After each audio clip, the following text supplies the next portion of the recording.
Hi guys, अपन आज amenorrhoea पढ़ना चालू करते हैं। एमिनोरिया एग्जाम के लिए एज वेल एज क्लिनिकली बहुत इंपॉर्टेंट टॉपिक हो जाता है। एग्जाम में बहुत सारे क्वेश्चंस आते हैं जो हम अगर एक फ्लो चार्ट पढ़ लेंगे तो हमसे सारे क्वेश्चंस बन जाएंगे एग्जाम में। तो ये एक बहुत ही छोटा सा फ्लो चार्ट है। हम कोशिश करेंगे कि विद इन 10 मिनट्स इसको स्टडी करें और सारे क्वेश्चंस हमारे एग्जाम के लिए क्रैक करें। So let's get started.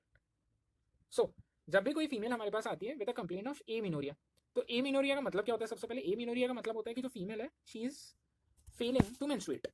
Okay, menstruate नहीं कर पा रही है वो फीमेल। अब आपके एमिनोरिया दो टाइप का हो सकता है, प्राइमरी एमिनोरिया हो सकता है और सेकेंडरी एमिनोरिया हो सकता है।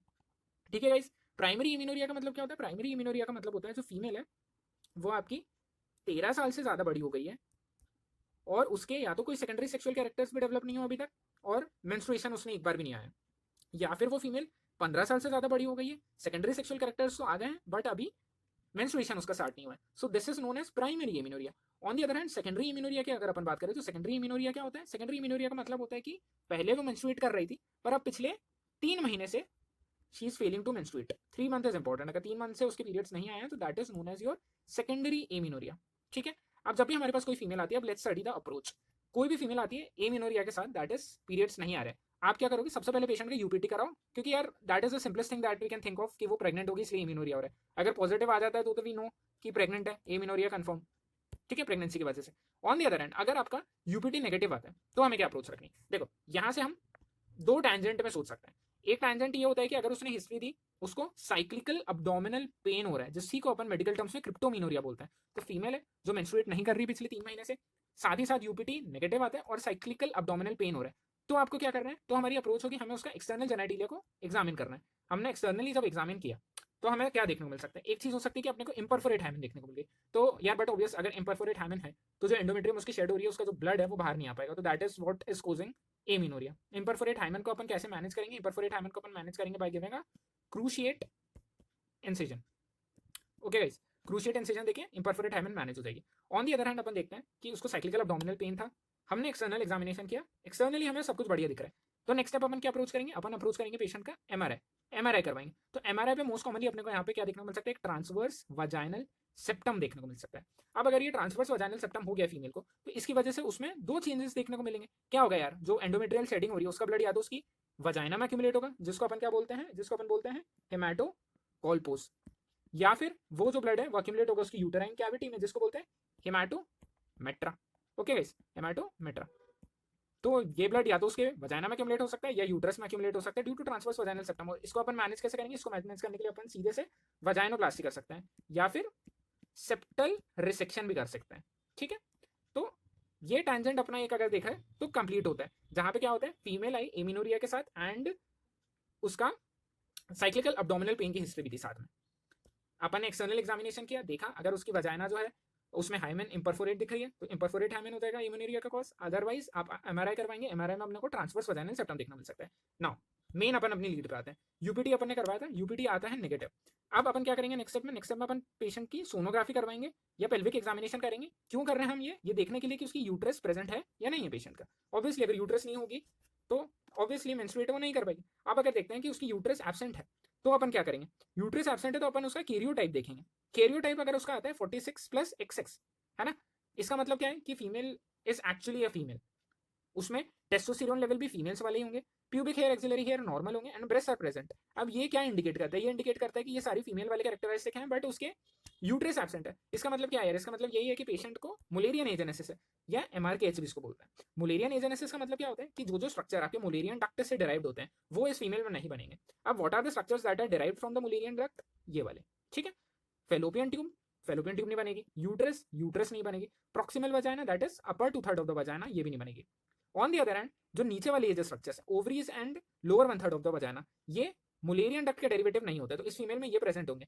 अब क्या मैं ऐसा बोल सकता हूँ कि क्योंकि इस फीमेल में ओवरीज प्रेजेंट है तो she can still be a biological mother? क्योंकि भैया ओवरीज है इस पेशेंट के पास, तो ओवरीज है, मैं ओवा लेके सरोगेसी के थ्रू इसको मदर बना सकता हूँ, है ना। तो क्वेश्चन आता है कि क्या ये फीमेल जो है वो आपकी एक सरोगेट मदर बन सकती है?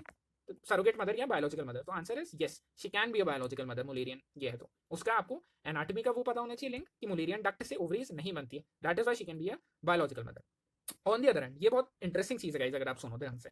एक फीमेल आपके पास आती है, ठीक है, बहुत ही टॉल फीमेल है, axillary hair and pubic hair absent, काफी टॉल है, ब्रेस्ट प्रेजेंट है and she didn't have any menstruation पूरी उसकी लाइफ में, तो आप क्या सस्पेक्ट करोगे? आपने यूपीटी कराया, यूपीटी नेगेटिव आया हमारे यहाँ से, आपने सोनोग्राफी करी, सोनोग्राफी में आपको यूट्रस एब्सेंट दिखी, कैरियोटाइपिंग कराया तो actually it came out to be XY, that is वो मेल है, टेस्टोस्टेरोन लेवल भी मेल वाले थे। इस कंडीशन को क्या बोलते हैं? इस कंडीशन को बोलते हैं अपन एंड्रोजन इनसेंसिटिविटी सिंड्रोम।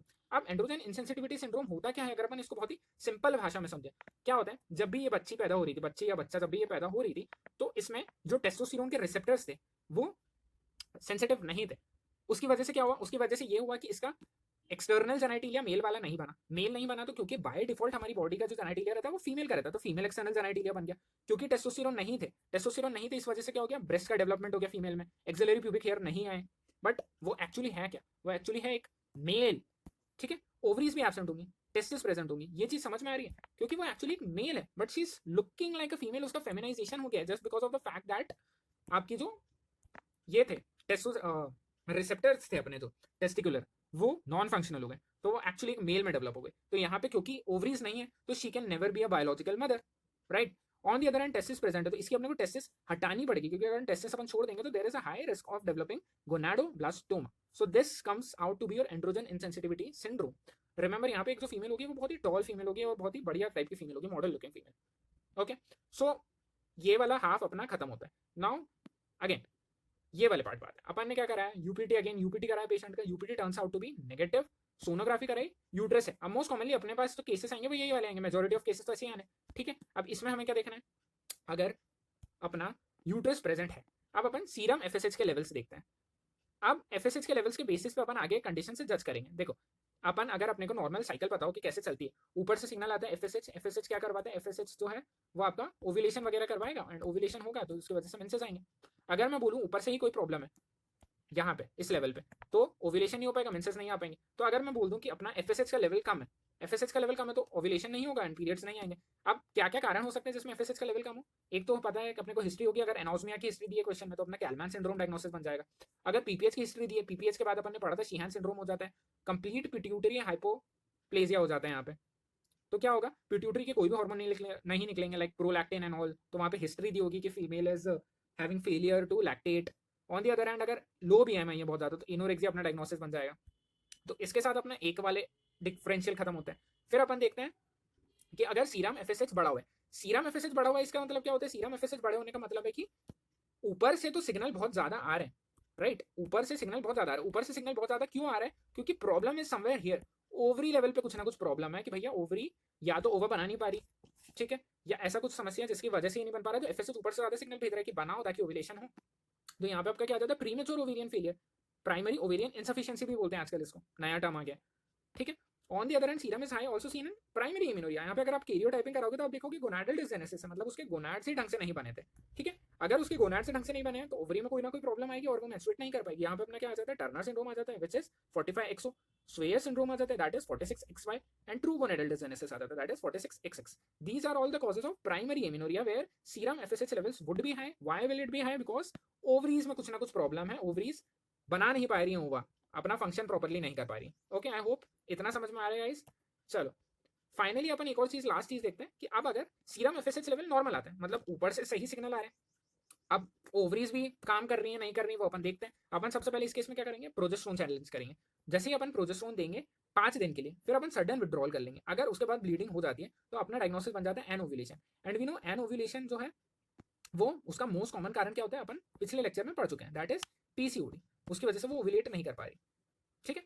अब अगर आपने प्रोजेस्टेरोन दिया 5 दिन तक, विड्रॉल किया, उसके बाद भी पेशेंट ब्लीड नहीं करती है, तो हम समझते हैं कि कुछ ना कुछ या तो हो सकता है यार फिजियोलॉजी में दिक्कत हो, है ना? तो अपन ईस्ट्रोजन प्लस प्रोजेस्टेरोन चैलेंज देते हैं। 21 दिन के लिए ईस्ट्रोजन देते हैं और 5 दिन के लिए प्रोजेस्टेरोन देते हैं। पूरी की पूरी फिजियोलॉजी रिपीट करते हैं और फिर देखते हैं कि ब्लीड कर रही है या नहीं। अगर पेशेंट अभी भी ब्लीड नहीं करती, इसका मतलब फिजियोलॉजी नॉर्मल है, ऊपर से सारी चीजें नॉर्मल हैं, uterus, FSH, ovary, physiology, everything normal, तो डायग्नोसिस बन जाता है Asherman syndrome which is a anatomical problem. आपके साइनिकीज बन चुके हैं and that is why patient is having failure to menstruate.